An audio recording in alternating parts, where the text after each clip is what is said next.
Hey guys, don't forget to like and subscribe and hit that notification bell for the latest Cyberpunk 2077 news, secrets, leaks, and updates.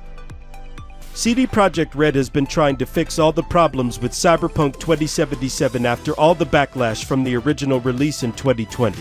And even though the CDPR developers have worked very hard to bring the game to good standing with gamers, I still fully agree that CD Projekt Red didn't deliver the game concept that was promised in the marketing lead up to the original release. And we learned CD Projekt Red started addressing many of these core issues. After CDPR's lead developer Paweł Sasko said in an interview, virtually no system from the original base game has been left untouched by their development team, showing they have been completely overhauling the entire game.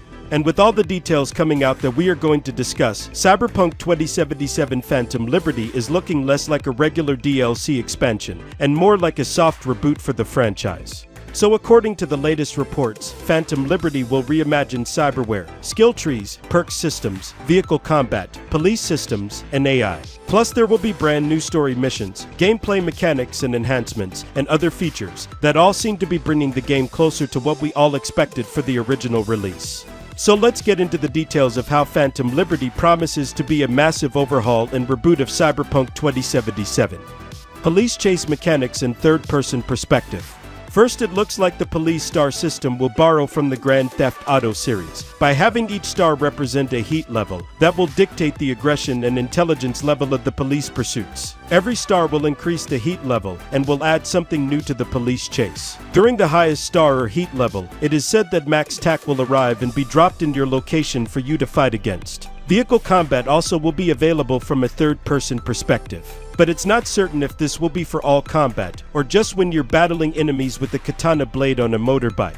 While the other driving mechanics remain mostly unchanged, some early testers describe that shooting has a better feel overall. Brand new character animations. In addition to the new max TAC dropship animations, it's also rumored we'll see new character animations with V. Like an animation of V getting up from a chair in serious pain, after she gets the cyberware implanted or modified at the Ripper dock. And based on this, it looks like the other rumors of other all-new character models and facial animations may turn out to be true. A revamped vehicle buying system. There is a new vehicle buying system that reminds me a lot of the GTA 5 system. The new system now allows for a more detailed approach to purchasing and utilizing vehicles, adding depth to the game's mechanics. And the buying system is said to incorporate familiar elements that CDPR used in past titles like the Witcher series. The vehicle buying system is not the only upgrade. The shooting with the weaponized outlaw GTS, similar to the JB700 from GTA 5, adds a tactical layer to the vehicular combat. Vehicle customization and destruction. While there's still no vehicle customization in sight as of yet, certain cars will have more health points than others. And finally, the ability to flatten car tires and destroy vehicles is being added to the gameplay mechanics, and Phantom Liberty is set to make vehicle combat a bigger part of the game. This is a huge detail that's been long overdue, because even lesser or older games like the early GTA games had these physics as part of the gameplay. And gamers like myself really appreciate a more interactive open-world experience. I know CDPR has focused on these type of details in their open-world games before, and many were expecting these details to be added to the base game. So it's nice to see they are living up to expectations. New sounds and NPC interactions. Some cars have new and more aggressive sounds, which was very much needed. Before this change, all the cars basically sounded the same, and didn't show any difference in the type or personality of the vehicle. Plus, it looks like we are getting new NPC interactions with our character, and these new NPCs will be marked with a green dot on a new mini-map. Improved cooldown, healing, and combat mechanics. One significant change is the cooldown added to healing items and grenades. This prevents the spamming and overuse of grenades that many of us were doing before in the original game. And I love this change because it makes the game more challenging, and I believe that strategy and tactical decision-making should be the most important element of RPG games. Net running changes and hacks. Big net running changes now allow players to make combos with quick hacks without waiting. A Netrunner booster even allows for unlimited RAM for a short time to broaden the player's options. There's also an increased focus on tactical hacking, with hacks now divided into categories that may expose your position to the enemy. Timing and queuing and careful selection of hacks become more important, enhancing the netrunning experience. Enemy netrunners have been buffed as well, now targeting weapons and cyberware instead of just overheating the player. Dynamic heads-up display and new phone interface. Another welcome change is a new dynamic heads-up display that is now said to disappear during specific dialogues. As an example, when you start talking to Myers, the entire heads-up display disappears.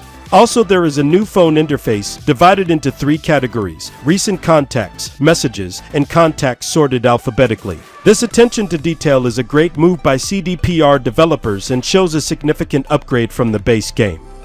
Attribute resetting and sound enhancement. Players can now reset attributes without creating a new character, allowing for more flexibility. The addition of new sounds, particularly for the Outlaw GTS, adds texture to the game's auditory experience, and this seems consistent with CD Projekt Red's record of high-quality sound design.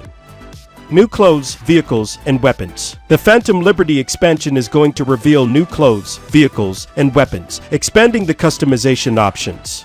I'm particularly excited about the clothing stores now also having a transmog management wardrobe. Cyberware limitations and role-playing. Another update is that the number of installable cyberware will be restricted, introducing a meter that players have to meet. It promotes role-playing and decision-making about which cyberware we should implant that will impact the gameplay. And this shows CDPR developers wanted to enhance specialization and strategic decisions regarding cyberware abilities. Hacking and net running. Further details in hacking, like enemy hacking to escape without detection, reveal the developers' aim to deepen the experience. The Netrunner tree now has interesting additions like neural links with drones, offering more paths for players to explore. These additions showcase CDPR's ambition to push boundaries in the RPG genre. Improved map and visuals. An improved map with more visible roads and other visual enhancements contributes to easier navigation. But in addition to a new map, there are new locations and regions in the Phantom Liberty expansion. Exploring the world of Dogtown. CDPR dropped a description of the nuclear location inside of Kurt's Wonderland that is fueling the Dogtown inhabitants. The idea that this hidden district has a range of potential choices and consequences. It's these kinds of things that make Cyberpunk 2077 feel like a whole new game. Unveiling Paradise Lost. Another shared location in Phantom Liberty is going to be an area called Paradise Lost. Once slated to be a high-rolling resort filled with luxury spas, ritzy casinos, and grand hotels. It's going to be very interesting to see the transformation of an area that went from a dream of luxury living to descending into a war-torn district overrun by gangs. So exploring all these abandoned locations, finding out their secrets, and getting locked into intense gunfights. The gameplay takes place across 8 different cities for Phantom Liberty, from a new area near the Orbital Airspace Center to new roads in the Badlands. The expansion promises to take us on a journey through previously unexplored territories. New gameplay features and changes. The additions like third-person vehicle combat and new animations paint a picture of an experience that's been finely tuned and enhanced. Though I am disappointed that there won't be a ton of new cutscenes with current romancing options, I'm still excited about the small references to love interests, new dialogue options, and possibly a new ending in Phantom Liberty. The character relationships in Cyberpunk 2077 were deeply emotional, and even subtle nods to them in the expansion will enrich the experience. And if indeed there is a whole new ending, then it'll be great to see, because I wasn't excited about the multiple endings in the original game. It's clear that CD Projekt Red is confident and excited about the Phantom Liberty upgrades and enhancements, because they're currently touring the rebooted game in multiple cities, and they've invited a group of game testers in each location for an early access to gameplay. The game testers who got early access to the gameplay during the global tour have started to share their feedback, and the reviews so far are overwhelmingly positive. If Cyberpunk 2077 Phantom Liberty turns out to be as good as we all hope it is, it will be thanks to the amazing modding community and CD Projekt Red's commitment to the game.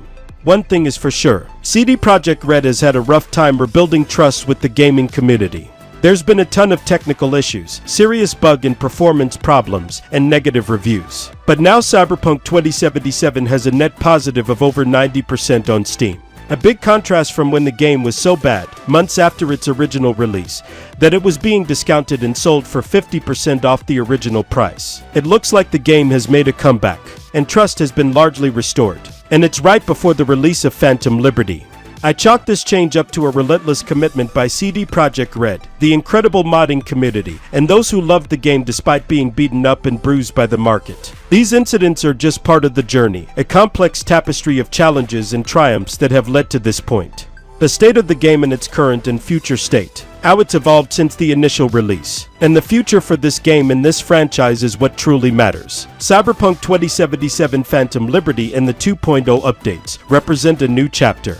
So as someone who has followed the development and continuous improvement of Cyberpunk 2077, I can say for sure that the CDPR developers have stayed true to improving the game drastically over the last 2.5 years. It's a transformation that's nothing short of inspiring, and with less than a few weeks to go, Phantom Liberty might just be a stepping stone toward an all-around great game in the future of the Cyberpunk franchise.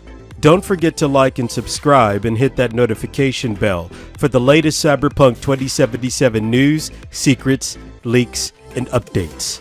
Until next time, guys, keep raging.